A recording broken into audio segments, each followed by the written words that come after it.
ಅಂದ್ರೆ ಏನು? ನಾವು ಇವತ್ತಿನ ವಿಡಿಯೋದಲ್ಲಿ ಎಲೆಕ್ಟ್ರಿಕ್ ಫೀಲ್ಡ್ ಬಗ್ಗೆ ತಿಳ್ಕೊಳ್ಳೋಣಂತೆ. ಸೊ ಎಲೆಕ್ಟ್ರಿಕ್ ಫೀಲ್ಡ್ ಅಂದ್ರೆ ಏನು? Is nothing but intensity of electric field or strength of electric field. So electric field is stronger closer to the charge and weaker as we go away from it. ಅರ್ಥ ಆಯ್ತಲ್ಲ ಮಕ್ಕಳೇ? So ಯಾವ direction ಅಲ್ಲಿ ಈ force act ಆಗುತ್ತೆ ಅನ್ನೋದನ್ನ ಕಲಿತೀವಿ. So ಅದನ್ನ ಎಲೆಕ್ಟ್ರೋಸ್ಟಾಟಿಕ್ ಫೋರ್ಸ್ ಅಂತೀವಿ. In my channel you can find videos related to electric charges and fields. That is first chapter of second PU physics. The videos are like this. One is introduction and what is electric charge and properties of charge, Coulomb's law, conductors and insulator, charging, the different methods of charging, charging by conduction, charging by induction, charging by rubbing, and numericals based on Coulomb's law, and equilibrium of charges, numericals based on that, and force between multiple charges and numericals based on that.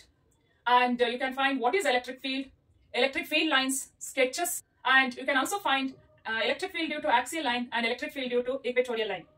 If you haven't seen all these videos, link is given in the description box. Please check. Hello students, how are you? Welcome to my channel Bhavya Physics.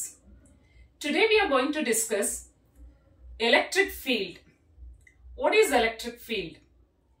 So this is a topic of second PU Physics of chapter 1, electric charges and fields. So before going ahead, if you have not seen my previous videos, link is given in the description box. Please check. If you like my videos, please share it with your friends. And if you haven't subscribed my channel, please do subscribe my channel if this video is helpful. So, electric field andre ಏನು? ಈ ಒಂದು chapter ಅಲ್ಲಿ first chapter ಅಲ್ಲಿ ನಾವು ಏನ್ ಕಲಿತೀವಿ ಅಂದ್ರೆ charges rest ಅಲ್ಲಿ ಇರುತ್ತೆ. ಚಾರ್ಜ್ ರೆಸ್ಟ್ ಅಲ್ಲಿ ಇದ್ದಾಗ ನಾವು 3 ಪಾಯಿಂಟ್ ನ ಇಲ್ಲಿ ಕಲಿತೀವಿ. ಒಂದು force, okay, force between any two charges. ಇನ್ನೊಂದು ಚಾರ್ಜ್ ಅದ್ರ ಪಕ್ಕ ಬಂದಾಗ ಏನ್ ಫೋರ್ಸ್ ಇರುತ್ತೆ? ಎರಡು ಚಾರ್ಜಸ್ ಅಟ್ರಾಕ್ಟ್ ಆಗುತ್ತೋ ಅಥವಾ ಎರಡು ಚಾರ್ಜಸ್ ರಿಪೆಲ್ ಆಗುತ್ತೋ? ಎಷ್ಟು ಫೋರ್ಸ್ ಅಲ್ಲಿ ರಿಪೆಲ್ ಆಗುತ್ತೆ? ಸೊ ಯಾವ ಡೈರೆಕ್ಷನ್ ಅಲ್ಲಿ ಈ ಫೋರ್ಸ್ ಆಕ್ಟ್ ಆಗುತ್ತೆ ಅನ್ನೋದನ್ನ ಕಲಿತೀವಿ. ಸೊ ಅದನ್ನ ಎಲೆಕ್ಟ್ರೋಸ್ಟಾಟಿಕ್ ಫೋರ್ಸ್ ಅಂತೀವಿ. ಆ ಫೋರ್ಸ್ ನ ಯಾರು ನಮಗೆ ಎಕ್ಸ್ಪ್ಲೇನ್ ಮಾಡಿರೋದು? ಕೂಲಂಬ್. ಓಕೆ, ಸೊ ಕೂಲಂಬ್ಸ್ ಲಾದಲ್ಲಿ ನಾವು magnitude and direction of force ನ ಫೈಂಡ್ ಔಟ್ ಮಾಡ್ತೀವಿ ಅಥವಾ ಕಲಿತೀವಿ. And next concept ಬರೋದು electric field. Okay, and third point is electric potential. ಈ ಮೂರನ್ನ ನಾವು ಕಲಿತೀರಿವಲ್ಲ, ಆ ಬ್ರಾಂಚ್ ಅನ್ನ ಏನಂತ ಕರಿತೀವಿ? Branch of physics which deals with study of electric force, electric field, electric potential. Okay, due to static charges is called as electrostatics. ಅರ್ಥ ಆಯ್ತಲ್ಲ ಮಕ್ಕಳೇ? ಇವತ್ತಿನ ವಿಡಿಯೋದಲ್ಲಿ ಎಲೆಕ್ಟ್ರಿಕ್ ಫೀಲ್ಡ್ ಬಗ್ಗೆ ತಿಳ್ಕೊಳ್ಳೋಣಂತೆ. ಸೊ ಎಲೆಕ್ಟ್ರಿಕ್ ಫೀಲ್ಡ್ ಅಂದ್ರೆ ಏನು? ಇವಾಗ ಇಲ್ಲಿ ನಮ್ಮ ಹತ್ರ ಒಂದು ಚಾರ್ಜ್ ಇದೆ ಅನ್ಕೊಳ್ಳಿ. Okay, so it may be positive or it may be negative. ಆ ಚಾರ್ಜ್ ನ ನಾನು ಫ್ರೀ ಸ್ಪೇಸ್ ಅಲ್ಲಿ ಇಟ್ಟಿದ್ದೀನಿ. ಫ್ರೀ ಸ್ಪೇಸ್ ಏರ್ ಅಥವಾ ವ್ಯಾಕ್ಯೂಮ್ ನ ಫ್ರೀ ಸ್ಪೇಸ್ ಅಂತೀವಿ. Okay, so the space around this charged particle, the space around the charged particle within which its effect can be experienced by other charged particle. ಈ ಒಂದು space ಅನ್ನ ನಾವ್ ಏನಂತ ಕರಿತೀವಿ? Electric field ಅಂತೀವಿ. Okay, the space ಅಂದ್ರೆ ಒಂದು medium, space around the charged particle is called as electric field. ಇಲ್ಲಿ ಎಲೆಕ್ಟ್ರಿಕ್ ಫೀಲ್ಡ್ ಇದೆಯೋ ಇಲ್ವೋ ಅಂತ ನಾವ್ ಹೆಂಗ್ ಐಡೆಂಟಿಫೈ ಮಾಡ್ತೀವಿ? ಅದನ್ನ ಐಡೆಂಟಿಫೈ ಮಾಡಕ್ಕೆ, ಒಂದು ಪ್ಲೇಸ್ ಅಲ್ಲಿ ಎಲೆಕ್ಟ್ರಿಕ್ ಫೀಲ್ಡ್ ಇದೆಯೋ ಇಲ್ವೋ ಅಂತ ತಿಳ್ಕೊಳಕ್ಕೆ ನಾವು ಇನ್ನೊಂದು ಚಾರ್ಜ್ ನ ಯೂಸ್ ಮಾಡ್ಬೇಕಾಗತ್ತೆ. ಆ ಇನ್ನೊಂದು ಚಾರ್ಜ್ ಅನ್ನ ನಾವು ಟೆಸ್ಟ್ ಚಾರ್ಜ್ ಅಂತ ಕರಿತೀವಿ. Okay, test charge. Test charge is a one which test the presence of electric field. Okay, ಈ ಟೆಸ್ಟ್ ಚಾರ್ಜ್ ಹೆಂಗಿರ್ಬೇಕು ಅಂದ್ರೆ it should be small in magnitude. Okay, ತುಂಬಾ ಚಿಕ್ಕದಾಗಿರ್ಬೇಕು, ಅದರ ಮ್ಯಾಗ್ನಿಟ್ಯೂಡ್ ತುಂಬಾನೇ ಚಿಕ್ಕದಾಗಿರುತ್ತೆ. And test charge is always positive. Okay, test charge is always positive. ಏನೆರಡು condition ಇರುತ್ತೆ ಇಲ್ಲಿ ಅಂದ್ರೆ test charge is always positive and its magnitude is very small, so that this presence of test charge not affects the existed charge. Okay, already there exists one charge, right? ಈ charge ಗೆ ಇದ್ರ presence ಇಂದ ಏನು effect ಆಗಬಾರದು. Okay, ಇದು ಎರಡು condition. Okay, positive and small. Okay, small. So ನಾನು ಅದನ್ನ ಕ್ಯೂ ಅಂತ ತಗೋತೀನಿ. If I place here I can find electric field, whether there is an electric field or not. Okay, so ಇದನ್ನ ಟೆಸ್ಟ್ ಚಾರ್ಜ್ ಅಂತೀವಿ. Okay, then what is this charge called as? This is called as source charge. This is called as source charge because this charge is a one which is reason for the electric field presence. Okay, so that's why it is called as source charge. So source charge may be positive or it may be negative because charges are of two kinds, right? So source may be positive or negative, but test charge is always positive. ಇದು ಮಕ್ಕಳೇ ನಿಮ್ಗೆ ಯಾವತ್ತು ನೆನ್ಪಿಡ್ಬೇಕಾಗತ್ತೆ. ನೀವು numerical solve ಮಾಡುವಾಗ ಅಥವಾ derivation ಬರಿಬೇಕಾದ್ರೆ ನೀವು ಎಲ್ಲೆಲ್ಲಿ electric field find out ಮಾಡ್ತಿರೋ ಅಲ್ಲಿ ನೀವು ಟೆಸ್ಟ್ ಚಾರ್ಜ್ ನ ಇಮ್ಯಾಜಿನ್ ಮಾಡ್ಕೋಬೇಕು. That test charge should be always positive, always positive. Okay, so now what is electric field? It is a space around the source charge, okay, charged particle within which its effect or its influence can be experienced by other charged particle. So to find out the electric field, here I have placed one test charge. Okay, that charge is always positive. Suppose ಈಗ ಇಲ್ಲೊಂದು charge positive charge ಇದೆ ಅಂದಾಗ ಈ charge ಮೇಲೆ ಯಾವ force ಬೀಳುತ್ತೆ? Like charges repel each other. So this test charge experience force away from the source. Okay, first ಇದೆರಡನ್ನ join ಮಾಡ್ಕೊಳ್ಳಿ and you extend this line. This will be the direction of force experienced by this charge. Okay, test charge repel by the source. Correct? Okay, so if you place it here, then join these two charged particle. Okay, now we are just calculating what is the direction of force on test charge. ನೀವು test charge ಅನ್ನು ಇಲ್ಲೆಲ್ಲಾ ಸುತ್ತಲೂ ಇಟ್ಟಾಗ ಏನಾಗುತ್ತೆ? Test charge experiences force in which direction? Away from it. So you just extend this line further. This is a direction of force. ಓಕೆನಾ? ಸೊ ನೀವು ಎಲ್ಲೇ ಟೆಸ್ಟ್ ಚಾರ್ಜ್ ಅನ್ನು ಇಟ್ರು ಅದರ ಮೇಲೆ ಫೋರ್ಸ್ ಬಿತ್ತು ಅಂದಾಗ ಆ ಎಲ್ಲಾ ಪ್ಲೇಸ್ ಅಲ್ಲಿ ಎಲೆಕ್ಟ್ರಿಕ್ ಫೀಲ್ಡ್ ಇದೆ. ಸಪೋಸ್ ನೀವು ಚಾರ್ಜ್ ಅನ್ನ ಇಲ್ಲಿ ಇಟ್ಟಿರ್ತೀರಾ ಅನ್ಕೊಳ್ಳಿ. So then that test charge if it won't experience any force, okay, then there is no electric field. ಇಲ್ಲಿ ಯಾವುದೇ ಫೋರ್ಸ್ ಬಿದ್ದಿಲ್ಲ ಅಂದ್ರೆ ಅಲ್ಲಿ ಎಲೆಕ್ಟ್ರಿಕ್ ಫೀಲ್ಡ್ ಇಲ್ಲ. ಅರ್ಥ ಆಯ್ತಲ್ಲ ಮಕ್ಕಳೇ? ಫೋರ್ಸ್ ಬಿತ್ತು ಅಂದ್ರೆ ಮಾತ್ರ ಆ ಪ್ಲೇಸ್ ಅಲ್ಲಿ ಎಲೆಕ್ಟ್ರಿಕ್ ಫೀಲ್ಡ್ ಇದೆ. ಈಗ ಒಳಗಡೆ ಇಟ್ಟಾಗ ಅದರ ಮೇಲೆ ಎಲೆಕ್ಟ್ರಿಕ್ ಫೋರ್ಸ್ ಬೀಳತ್ತೆ ಅಂದ್ರೆ ಅಲ್ಲಿ ಎಲೆಕ್ಟ್ರಿಕ್ ಫೀಲ್ಡ್ ಇದೆ. ಸೊ ಈ ತರ ನಾವು ಟೆಸ್ಟ್ ಚಾರ್ಜ್ ಅನ್ನ ಯೂಸ್ ಮಾಡಿ ಎಲೆಕ್ಟ್ರಿಕ್ ಫೀಲ್ಡ್ ಇದೆಯೋ ಇಲ್ವೋ ಅಂತ ಹೇಳಿ ಫೈಂಡ್ ಔಟ್ ಮಾಡ್ತೀವಿ. ಓಕೆನಾ? Now how to find out the electric field? Numerically, we can calculate electric field as force experienced by unit positive test charge. Force experienced by unit positive test charge. So, definition ಏನು? electric field definition ಏನು? electric field is defined. electric field at a point. ನೋಡಿ, ಬೇರೆ ಬೇರೆ point ಅಲ್ಲಿ ಬೇರೆ ಬೇರೆ electric field ಇರುತ್ತೆ. So electric field at a point, at a given point, is force experienced per unit positive test charge. ಮಕ್ಕಳೇ ಇದನ್ನ ಡೆಫಿನೇಷನ್ ನ ಪ್ರಾಕ್ಟೀಸ್ ಮಾಡಿ. Force experienced by unit positive test charge. ಓಕೆನಾ? ಸೊ ಹೆಂಗ್ ಬರಿತೀವಿ ನಾವು ಮ್ಯಾಥಮೆಟಿಕಲಿ? F by Q. ಇದು definition. ಇದೇನಿದು? Definition. What is electric field ಅಂದ್ರೆ ಇದನ್ನ ಹೇಳ್ಬೇಕು ನೀವು. Okay, what is electric field? Field ಅಂದ್ರೆ ಒಂದು space. Okay, field is nothing but it is a space around the charged particle within which its influence or its effect can be experienced by other charged particle. So ನಾವು field ಅಂದಾಗ ಒಂದು space. Okay, so magnetic field ಅಂದ್ರೆ magnet ನ ಸುತ್ತ ಇರುವ electric field ಗೆ magnetic field ಅಂತೀವಿ. Charge ಸುತ್ತಲೂ ಇರುವ ಸ್ಪೇಸಿಗೆ ಎಲೆಕ್ಟ್ರಿಕ್ ಫೀಲ್ಡ್ ಅಂತೀವಿ. ಹಂಗೆ ಅರ್ತ್ ಸುತ್ತಲೂ ಇರುವ ಸ್ಪೇಸಿಗೆ ಗ್ರಾವಿಟೇಷನಲ್ ಫೀಲ್ಡ್ ಅಂತೀವಿ ಅಲ್ವಾ ಮಕ್ಕಳೇ? ಸೊ ಇವಾಗ ಎಲೆಕ್ಟ್ರಿಕ್ ಫೀಲ್ಡ್ ನ ಡೆಫಿನೇಷನ್ ಗೊತ್ತಾಯ್ತು ನಮಗೆ. ಓಕೆ, ಸೊ ಇದು ಫಿಸಿಕಲ್ ಕ್ವಾಂಟಿಟಿ ಅಂದ್ರೆ ಅದ್ರ SI ಯೂನಿಟ್ ಏನು?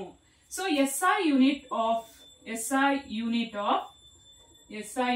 Electric field is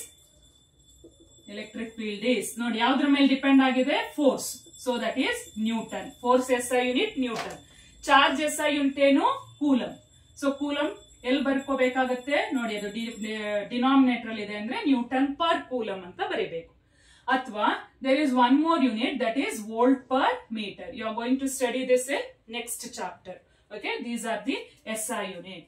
Then what is a dimensional formula? ಇದೆಲ್ಲ ನಿಮಗೆ CET ಅಲ್ಲಿ ಬರುತ್ತೆ ಅಥವಾ MCQ ಅಲ್ಲಿ ಕೇಳುವ questions. What is a dimensional formula? So dimensional formula force ಬರ್ಕೊಳ್ಳಿ first. Dimensional formula force is MLT minus 2. ಅಲ್ವಾ? So now what is a dimensional formula of Q? Q dimensional formula ಬರೆಯಕ್ಕೆ ನೀವು ಇದನ್ನ ಬರ್ಕೋಬೇಕು. Definition ಗೊತ್ತಿರಬೇಕು ನಿಮಗೆ. I is Q by T. What is I? Current. Electric current can be defined as rate of flow of charges. ಅಂದ್ರೆ charge per time. Okay? Q by T. ಹಂಗಾದ್ರೆ Q ನ ಹೆಂಗ್ define ಮಾಡ್ತೀವಿ? I into T. Okay? Then what is a dimensional formula of Q? I ಅಂದ್ರೇನು? Electric current. It is a fundamental. ನಾವು last year ಕಲ್ತಿದೀವಿ. There are 7 fundamental units. So what is our dimensional formula of current? A. Ampere. A. Time dimensional formula is capital T. AT. Okay? Note it. Definition of Q is it. And dimensional formula is at. Okay? Then substitute here. So you'll get the dimensional formula of electric field as E is equal to M L T minus 2 divided by AT. Okay? So that is together we can write it as MLTA. Now let us see. M comes one time. L also comes one time. But T, see, look at here. Here it is minus 2 and here it is 1. When that goes to numerator, it becomes minus 1. So that is minus 3. And A which comes one time in the denominator, which can be written as minus 1. Whenever it is in the denominator, you should put minus. Okay? So therefore, this is a dimensional formula of electric field. Please do remember. See, dimensional formula you'll get only by practicing. Okay? So if you know the definition, then you can easily write the dimensional formula. Okay? So these two are very important point. SI unit as well as dimensional formula. Then what is a direction? See, electric field is a vector quantity. Electric field is vector quantity.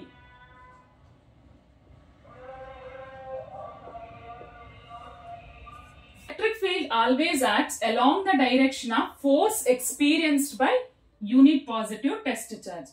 ಯಾವ direction ಅಲ್ಲಿ force ಇದೆಯೋ ಅದೇ direction ಅಲ್ಲಿ electric field act ಆಗ್ತಾ ಇರುತ್ತೆ. ಹಂಗಾದ್ರೆ source charge positive ಇತ್ತು ಅಂದಾಗ, ಓಕೆ, ನಾನು ಇಲ್ಲಿ ಎಲ್ಲೆಲ್ಲಿ ಚಾರ್ಜ್ ತಗೋತೀನಿ, C unit positive test charge ತಗೋತೀನಿ ಇಲ್ಲಿ. ಸೊ ಯಾವ ಡೈರೆಕ್ಷನ್ ಅಲ್ಲಿ ಎಲೆಕ್ಟ್ರಿಕ್ ಫೋರ್ಸ್ ಆಕ್ಟ್ ಆಗುತ್ತೆ? So imagine your test charge which is positive.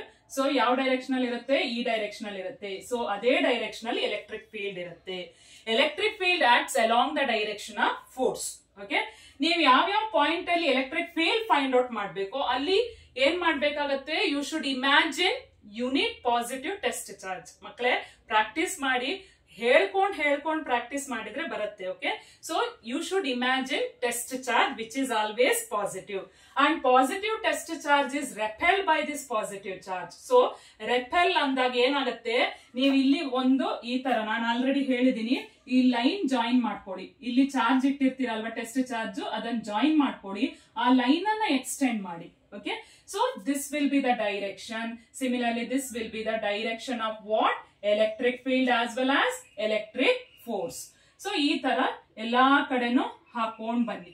ಇಲ್ಲಿಂದ ಏನ್ ಗೊತ್ತಾಗುತ್ತೆ ನಿಮ್ಗೆ ಅಂದ್ರೆ, electric field due to positive charges or single charges radially outward. ಅಂದ್ರೆ ಅಲಾಂಗ್ ದ ರೇಡಿಯಸ್. ನೀವು ಇಲ್ಲಿ ಒಂದು ಸ್ಪಿಯರ್ ಇಮ್ಯಾಜಿನ್ ಮಾಡ್ಕೊಂಡ್ರೆ, ಹಿಂಗೆ ಸ್ಪಿಯರ್ ಇದು, not circle, because the charge is placed in the air medium, free space. ಇಲ್ಲಿ ಚಾರ್ಜ್ ಇದೆ ಅನ್ಕೊಳ್ಳಿ, ಇಲ್ಲೊಂದ್ ಕಡೆ ಚಾರ್ಜ್ ಇದೆ, ನೀವು ಇಲ್ಲೆಲ್ಲ ಸುತ್ತಲೂ ಎಲೆಕ್ಟ್ರಿಕ್ ಫೀಲ್ಡ್ ಫೈಂಡ್ ಔಟ್ ಮಾಡ್ಬೇಕು. ಓಕೆ, ಸೊ ಅವಾಗ ಯಾವ ಡೈರೆಕ್ಷನ್ ಅಲ್ಲಿ ಇರುತ್ತೆ? ಇದು ರೇಡಿಯಲಿ ಔಟ್ವರ್ಡ್, ಅಂದ್ರೆ along the radius. Okay, radially outward.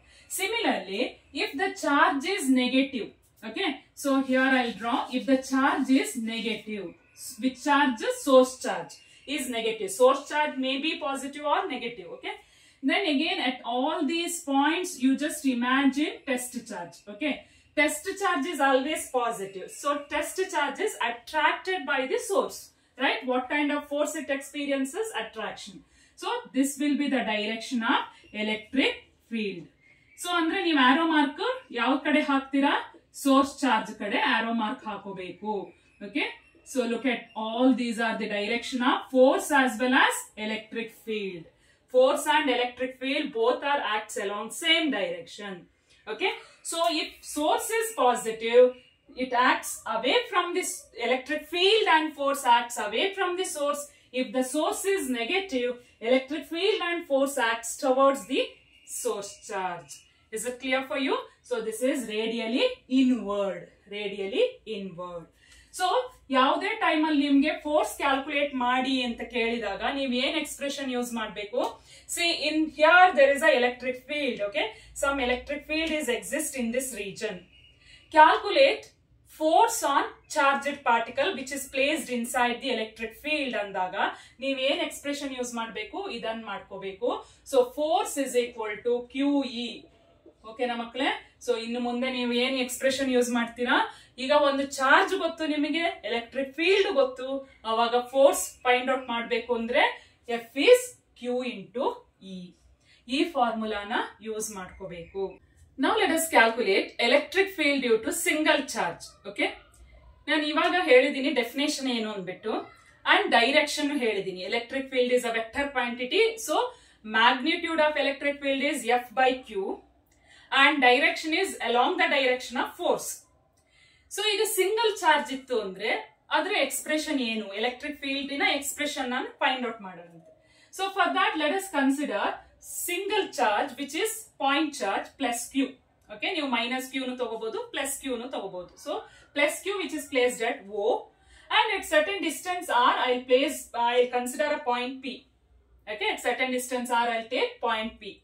So imagine here there is a electric field. Idrella electric field ide anta imagine ಮಾಡ್ಕೊಳ್ಳಿ and this point is inside the field. I need to find out electric field at this point. Okay, so the point is inside the field. So what is the direction of force? ಇವಾಗ ನಾನು ಏನ್ ಮಾಡ್ತೀವಿ? I'll place one unit positive test charge. I'll imagine a unit positive test charge. Okay, then what is the direction of force? You know that it is acts away from the source charge. ಈ line ಅನ್ನ extend ಮಾಡ್ಬೇಕು ನಿಮ್ಗೆ. Okay, coulomb's law ದಲ್ಲಿ ಏನ್ ಹೇಳ್ತಾರೆ? Force acts along the line joining two charges. Either it towards, ಈಗ ಇದು negative ಇತ್ತು ಅಂದ್ರೆ ಆರೋ ಮಾರ್ಕ್ ಇಲ್ಲಿ ಹಾಕಿದ್ರೆ ಆಯ್ತು ಅಷ್ಟೇ. Okay, so if it is positive charge you just extend this line further because the positive charge pushes this test charge away from it. Okay, so this will be the direction of force. ನಾನು ಈಗಾಗಲೇ ಹೇಳಿದ್ದೀನಿ ಯಾವ ಡೈರೆಕ್ಷನಲ್ force ಇರುತ್ತೆ ಅದೇ ಡೈರೆಕ್ಷನಲ್ electric field ಇರುತ್ತೆ. So this will be the direction of what? Electric field. ಇವಾಗ ನಾವ್ ಏನ್ ಮಾಡ್ಬೇಕು ಅಂದ್ರೆ ಎಕ್ಸ್ಪ್ರೆಷನ್ ಫೈಂಡ್ ಔಟ್ ಮಾಡ್ಬೇಕು. Okay, so for that first I'll calculate, I'll write F. So what is the expression for F? 1 by 4 pi epsilon naught Q. Let us use Coulomb's law. Using Coulomb's law, F is 1 by 4 pi epsilon naught product of magnitude of charges. What are those two charges? One is Q, source charge. Another one is test charge divided by square of the distance. Okay, square of the distance. See, the test charge is unit. You can also write +1. Okay, but I'll take Q only. Now, by definition of electric field, what is the definition of electric field? By definition of electric field, we can write E is equal to F by Q. Correct? E is equal to F by Q. Now let us substitute 1. Okay, substituting equation 1, E is equal to F. So what is our expression for F? 1 by 4 pi epsilon naught Q by R square. Okay, divided by Q. So this Q cancel. Then what is the remaining expression? 1 by 4 pi epsilon naught Q by R square. This is the expression we got. So this is called as expression for electric field due to single charge. Idenidu magnitude. Okay, magnitude ಎಷ್ಟು electric field? 1 by 4 pi epsilon naught Q by R square. ನೋಡಿ ಇಲ್ಲಿಗೂ ಇದಕ್ಕೂ ಏನ್ difference ನೋಡಿ. ಇದು coulombs ಲಾ. Coulombs law ಏನ್ ಕೊಡುತ್ತೆ? Force. Coulomb's law gives force. ಇಲ್ಲಿ Q ಇರುತ್ತೆ, ಎರಡು ಚಾರ್ಜ್ ಬೇಕು. Force of attraction or repulsion between two charges ಅಂದಾಗ ಇಲ್ಲಿ ಏನಿರುತ್ತೆ? ಎರಡು Q ಇರುತ್ತೆ. ಇಲ್ಲಿಗೂ ಇದಕ್ಕೂ ಏನ್ ಡಿಫರೆನ್ಸ್ ನೋಡಿ, ಇಲ್ಲಿ ಒಂದೇ Q ಇದೆ. ಎಲೆಕ್ಟ್ರಿಕ್ ಫೀಲ್ಡ್ ಅಂದ್ರೆ ಏನು? Space around a single particle. ನೋಡಿ ಕ್ಯಾಂಡ್ಲ್ ಹಚ್ಚಿದಾಗ ಹೆಂಗೆ ಲೈಟ್ ಇರುತ್ತೋ ಅದ್ರ ಸುತ್ತಲೂ ಹಂಗೆ ಚಾರ್ಜ್ ಸುತ್ತಲೂ ಏನಿರುತ್ತೆ, ಎಲೆಕ್ಟ್ರಿಕ್ ಫೀಲ್ಡ್ ಇರುತ್ತೆ. ಪ್ರತಿ ಒಂದು ಚಾರ್ಜಿಗೂ ಎಲೆಕ್ಟ್ರಿಕ್ ಫೀಲ್ಡ್ ಇರುತ್ತೆ. ಆ ಒಂದು ಎಲೆಕ್ಟ್ರಿಕ್ ಫೀಲ್ಡ್ ಒಂದು ಪಾಯಿಂಟ್ ಅಲ್ಲಿ ಎಷ್ಟು ಎಲೆಕ್ಟ್ರಿಕ್ ಫೀಲ್ಡ್ ಇದೆ ಅಂತ ನಾವು ಕ್ಯಾಲ್ಕುಲೇಟ್ ಮಾಡ್ತಾ ಇದ್ದೀವಿ. ಆ ಎಕ್ಸ್ಪ್ರೆಷನ್ ಏನು, 1/4πε0 Q/r². ಇಲ್ಲಿ ನಿಮ್ಗೆ ಏನ್ ಗೊತ್ತಾಗುತ್ತೆ ಅಂದ್ರೆ, see it is inversely proportional to r². Okay, for a given particle, for a given charged particle, as distance increases, what happens to electric field? Electric field decreases. As distance increases, electric field decreases. Okay, but exponential curve ಸಿಗುತ್ತೆ ನಮ್ಗೆ. As distance increases, electric field ನಾನು ಈ direction, ಈಗ ನಾನು electric field ಮತ್ತೆ r ನ plot ಮಾಡಿತು ಅಂದ್ರೆ ಈ ತರ ಗ್ರಾಫ್ ಸಿಗುತ್ತೆ ನಿಮ್ಗೆ. ಸ್ಟ್ರೈಟ್ ಲೈನ್ ಅಲ್ಲ ಮಕ್ಕಳೇ. ಸ್ಟ್ರೈಟ್ ಲೈನ್ ಯಾವಾಗ ಬರುತ್ತೆ ಅಂದ್ರೆ, if they are inversely proportional. ನೋಡಿ ಇಲ್ಲಿ ಸ್ಕ್ವೇರ್ ಇರೋದ್ರಿಂದ ಎಕ್ಸ್ಪೋನೆನ್ಷಿಯಲ್ ಗ್ರಾಫ್ ಸಿಗುತ್ತೆ. ಸ್ಕ್ವೇರ್ ಇಲ್ಲದೆ ಇತ್ತು ಅಂದ್ರೆ ನೀವೇನ್ ಮಾಡ್ಕೋಬೇಕು, ಒಂದ್ ಲೈನ್ ಹಿಂಗ್ ಹಾಕೋಬೇಕು. ಓಕೆನಾ ಮಕ್ಕಳೇ, ಅರ್ಥ ಆಯ್ತಲ್ವಾ? ಸೊ ಎಕ್ಸ್ಪೋನೆನ್ಷಿಯಲ್ ಕರ್ವ್ ಬರುತ್ತೆ. It decreases exponentially. Electric field decreases exponentially with the distance. That means as you go away from the charged particle, electric field strength decreases. E andre ಏನು ಇಲ್ಲಿ? E is nothing but intensity of electric field or strength of electric field. So electric field is stronger closer to the charge and weaker as we go away from it. ಅರ್ಥ ಆಯ್ತಲ್ಲ ಮಕ್ಕಳೇ? So light source ಇರುತ್ತೆ, ಅದರ ಪಕ್ಕ light ಜಾಸ್ತಿ, intensity of light ಜಾಸ್ತಿ ಇರುತ್ತೆ. ನಾವು ದೂರ ಹೋದಂಗೆ ಏನಾಗ್ತಾ ಹೋಗುತ್ತೆ, ಇಂಟೆನ್ಸಿಟಿ ಕಮ್ಮಿ ಆಗುತ್ತೆ. ಹಂಗೇನೆ electric field strength decreases as we go away from it. Okay, so this is about electric field due to single charge. Electric field due to system of charges. System of charges ಅಂದ್ರೆ ಏನು?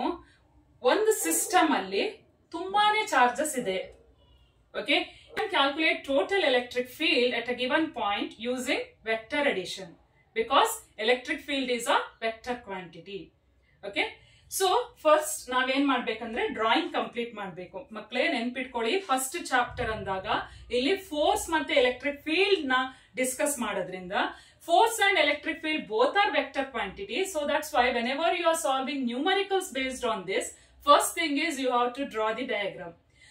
Unless knowing the direction, you can't do further. Okay, so first complete the diagram and then go for the calculation, or complete the diagram and then go for the derivations. Okay, so therefore here I have 3 charged particles. I have taken only 3 charged particles to explain. So you can take number of charged particles. So each charged particles produces its own electric field all around it. Okay, now to find out electric field, total electric field at point P, we are using what? Principle of superposition. Okay na? So first let us complete the diagram. I'll take this Q1 separately by neglecting Q2 and Q3. So Q1, which produces electric field, let us calculate, let us identify the direction of electric field due to Q1. So you know that, plus see, source is positive means it produces, here just imagine unit positive charge which produces electric field away from it. So this will be the direction of E1.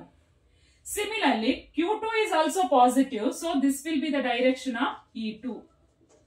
And Q3 is positive, this will be the direction of E3. Suppose if you have taken Q1, Q2, Q3 as negative, or any one is negative, then you put arrow mark towards that charged particle. Okay, if you have to put arrow mark towards that charged particle, that's all. Now here we can see 3 electric field. Then how to add them vectorially? So to add them vectorially, we need to take only 2 at a time. Okay, 2 electric field at a time, and you just draw a parallelogram. Okay, like this. Opposite line should be parallel to this. See, parallel to this you draw one line. Okay, like this. And join these two. See, here we need to calculate electric field. You join these two opposite corner. This gives the resultant of E1 and E2. Let it be E dash. You can name it anyway. Okay, let it be E dash. Now, here there is one more. Third, you can see, right? Similarly, add E dash and E3. Okay, E dash and E3. See here you can see this E3 is straight line, right? So for that here you draw one straight line. Draw a straight line like this. Okay, draw a straight line. And here this parallel to this you draw one line like this. Can you see that line? Okay, so or else I'll draw like this and draw here. Okay, so this is a parallelogram. I am join this point to this opposite corner. So this is a direction of resultant electric field. Like this, you can consider any number of charged particles. Suppose if here there is one more charged particle, join that to the point and extend the line which gives the electric field, and add that electric field to the resultant. Okay, at a time you are taking only two electric field to add. Okay, whose resultant should be added to the next electric field. Like this, process continues till the end. Okay, that process continues till the end vector, till the end of electric field. Okay, so like this, first you have to complete the diagram and then go for writing the mathematical equations. Now, how to write electric field? See, electric field due to Q1 at point P is, how to write? E1 can be written as 1 over 4 pi epsilon naught, or you simply write K. Okay, sometimes no need of writing that expression, simply write K. And what is the source? Source charge is Q1 and distance is R1 square. Right? Here I have taken R1 square. And what is the direction? Let us consider it extends like this. E1 is acting in this direction means I will write the direction as R1 cap. What is this R1 cap? It is a unit vector which shows the direction of E1. Okay. See, R1 is this one. You just extend it further. So therefore, R1 cap is a unit vector which shows the direction of E1. Similarly, electric field at point P, okay, due to Q2 is, how to write? E2 is equal to, so you are writing in vector form, constant K, Q2 by R2 square, R2 cap. Like this, you can write till the end of the electric field. How many charges are there? If there are n number of charges, you can write like this. Nth is the last one. Okay. So that is K Qn by Rn square Rn cap. ಅರ್ಥ ಆಯ್ತಲ್ಲ ಮಕ್ಕಳೇ? So ನಿಮಗೆ ಈ video ಇಷ್ಟ ಆಯ್ತು ಅಂದ್ರೆ like ಮಾಡಿ, subscribe ಮಾಡಿ. ಓಕೆ, ಹೊಸದಾಗಿ ನೀವು ನನ್ನ ಚಾನೆಲ್ ನೋಡ್ತಾ ಇದ್ರೆ ಸಬ್ಸ್ಕ್ರೈಬ್ ಮಾಡಿ. Little support means a lot for me. Okay, and ನಿಮ್ಗೆ ಇಷ್ಟ ಆಯ್ತು ಅಂದ್ರೆ ನಿಮ್ಮ ಫ್ರೆಂಡ್ಸ್ ಜೊತೆ ಶೇರ್ ಮಾಡಿ. ಯಾವುದೇ ಪಾಯಿಂಟ್ ಅರ್ಥ ಆಗಿಲ್ಲ ಅಂದ್ರೂ ಕಮೆಂಟ್ ಮೂಲಕ ತಿಳಿಸಿ, ನಾನು ಇಮಿಡಿಯೇಟ್ ಆನ್ಸರ್ ಮಾಡ್ತೀನಿ. ಓಕೆನಾ ಮಕ್ಕಳೇ? ಸೊ ಫಸ್ಟ್ ಇಂದಲೇ ನನ್ನ ಜೊತೆ ನೀವು ಓದ್ಕೊಂಡು ಹೋದ್ರೆ ಚೆನ್ನಾಗಿ ಸ್ಕೋರ್ ಮಾಡಬಹುದು. Okay, yes. Now here we need to find out total electric field. So then what is the resultant electric field? Resultant electric field at point P is E is equal to, ಏನ್ ಮಾಡ್ತೀವಿ, ವೆಕ್ಟೋರಿಲಿ add ಮಾಡ್ಬೇಕು ಇದನ್ನ. Okay, ಎಲ್ಲಾನು add ಮಾಡ್ಕೊಂಡು ಹೋಗ್ಬೇಕು. ನಾವು ಹೆಂಗ್ add ಮಾಡ್ತೀವಿ? We are following which one? Vector addition. ಅಂದ್ರೆ ಯಾವ್ದಿಲ್ಲಿ? Principle of super position. According to the principle of super position ಅಂದ್ರೆ, ಪ್ರಿನ್ಸಿಪಲ್ ಅಂದ್ರೆ ಲಾ, ಸೂಪರ್ ಇಂಪೋಸ್ ಅಂದ್ರೆ ಒಂದ್ರ ಮೇಲೆ ಒಂದು ಬೀಳುತ್ತೆ. ಈಗ ನೋಡಿ, ಇಲ್ಲಿ ಒಂದ್ರ ಮೇಲೆ ಒಂದು ಎಲೆಕ್ಟ್ರಿಕ್ ಫೀಲ್ಡ್ ಬಿದ್ದಿದೆ ಅಲ್ವಾ? ಈಗ ನೋಡಿ, ನೀವು ಒಂದು ಕ್ಯಾಂಡಲ್ ಇಟ್ರೆ ಅಲ್ಲಿ ಲೈಟ್ ಇರುತ್ತೆ, ಇನ್ನೊಂದು ಕ್ಯಾಂಡಲ್ ಇಟ್ಟಾಗ ಏನಾಗುತ್ತೆ, ಒಂದ್ರ ಲೈಟ್ ಇನ್ನೊಂದ್ರ ಮೇಲೆ ಬೀಳುತ್ತೆ. ಅವಾಗ ಅಲ್ಲಿ ಪ್ಲೇಸ್ ಅಲ್ಲಿ ಏನಾಯ್ತು, ಇಂಟೆನ್ಸಿಟಿ ಜಾಸ್ತಿ ಆಯ್ತು. ಹಂಗೆ 2-3 ಲೈಟ್ ಗಳನ್ನ ಒಟ್ಟಿಗೆ ಇಟ್ಟಾಗ ಅಲ್ಲಿ ಏನಾಗುತ್ತೆ, ಒಂದ್ರ ಮೇಲೆ ಒಂದು ಲೈಟ್ ಇಂಟೆನ್ಸಿಟಿ ಬೀಳುತ್ತೆ. Similarly here, if there are 2 or more than 2 charges, each charge has its own electric field. ಅವಾಗ ನೀವು ಒಟ್ಟೊಟ್ಟಿಗೆ ಇಟ್ಟಾಗ ಏನಾಗುತ್ತೆ, ಎಲೆಕ್ಟ್ರಿಕ್ ಫೀಲ್ಡ್ ಸೂಪರ್ ಇಂಪೋಸ್ ಆಗುತ್ತೆ. So according to the principle of super position, total electric field at a given point is vector sum of, just sum ಮಾಡ್ತಾ ಇಲ್ಲ ನಾವಿಲ್ಲಿ, ಅಲ್ಜಿಬ್ರಾಕ್ some ಮಾಡ್ತಿಲ್ಲ, ನಾವ್ ಯಾವ ಸಮ್ ಮಾಡ್ತಾ ಇದ್ದೀವಿ, ಆ ಒಂದು ಸೆಂಟೆನ್ಸ್ ನ ನೀವು ಬರ್ಕೋಬೇಕಾಗತ್ತೆ ಮಕ್ಕಳೇ. And this question is asked for 3 marks. Okay, please do remember this derivation is asked for 3 marks. Okay, so ನೀವು ಆ sentence ಬರ್ಕೋಬೇಕಾಗತ್ತೆ. According to principle of superposition, total electric field at a given point is vector sum of electric field due to individual charges. ಅರ್ಥ ಆಯ್ತಲ್ಲ ಮಕ್ಕಳೇ? ಇವಾಗ ಇಲ್ಲಿ ಏನ್ ಮಾಡ್ತೀರಿ, constant ನೋಡಿ, ಎಲ್ಲ ಎಕ್ಸ್ಪ್ರೆಷನ್ ಅಲ್ಲಿ ಏನ್ ಕಾಮನ್ ಇದೆ, ಕಾನ್ಸ್ಟೆಂಟ್ ಕೆ ಕಾಮನ್ ಇರುತ್ತೆ. ಉಳಿದಿದ್ದನ್ನ ಬ್ರಾಕೆಟ್ ಅಲ್ಲಿ ಬರ್ಕೋತಾ ಹೋಗ್ತೀರಾ. r1 square r1 cap, okay, plus q2 by r2 square r2 cap, ಹಿಂಗೆ ಬರ್ಕೋತಾ ಹೋಗಿ. Okay, plus qn by rn square rn cap. ಇವಾಗ ಕಾನ್ಸ್ಟೆಂಟ್ ಕೆ ಬರ್ಕೊಡಿ. ಇಲ್ಲಿ ನೋಡಿ, ಹಿಂಗೆ ಇದು ಏನಿದು ನೀವು ಮ್ಯಾಥ್ಸ್ ಅಲ್ಲಿ ಕಲ್ತಿದ್ದೀರಾ ಸೀರೀಸ್, ಇದನ್ನ ನಾವ್ ಹೆಂಗ್ ಬರ್ಕೋಬಹುದು, C 1 2 q1 q2 q3 qn ಅಂದಾಗ ನಾವ್ ಇದನ್ನ ಹೆಂಗ್ ಬರೀಷನ್, C K summation i varies from 1 to n qi divided by ri square ri cap. So students, ನೀವೇನ್ ಮಾಡ್ಬೇಕು ಅಂದ್ರೆ, ನಾನು ಈ ವಿಡಿಯೋ ನೋಡ್ಬೇಕಾದ್ರೆ ನೀವು ಬುಕ್ ಹಿಡ್ಕೊಂಡು ಕೂತ್ಕೋಬೇಕು. ಓಕೆ, ಅಂಡ್ ನಾನು ಬರ್ದಂಗೆ ನೀವು ನೋಟ್ಸ್ ಬರ್ಕೋತಾ ಹೋಗ್ಬೇಕು.